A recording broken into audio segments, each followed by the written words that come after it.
जी अस्सलाम वालेकुम। मैं ही टाइम मौजूद हाँ जी सखर इंटरचेंज जलालपुर पीर वाला।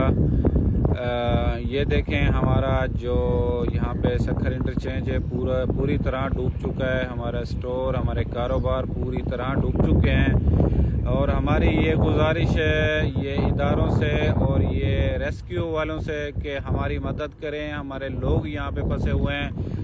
ये भी जलालपुर का हिस्सा है। आप लोग तो समझ रहे हैं कि जलालपुर का हिस्सा खाली जलालपुर शहर है, ये पूरे एरिया जलालपुर के हैं। पूरे यहाँ पे एरिया जलालपुर के हैं। बहुत बड़ा एरिया यहाँ पे डूबा हुआ है। आप लोग को रिक्वेस्ट है कि आप इस साइड पे भी आएँ, आप इस साइड पे भी थोड़ी तवज्जो दें, हम लोगों को भी थोड़ी आप मदद करें। हम लोगों का भी करोड़ों का नुकसान हो गया। हमारा ये 10 करोड़ का समझे अल मदीना डूब चुका है, लेकिन हम फिर भी हम इदारों से रिक्वेस्ट कर रहे हैं हम लोगों की मदद करें।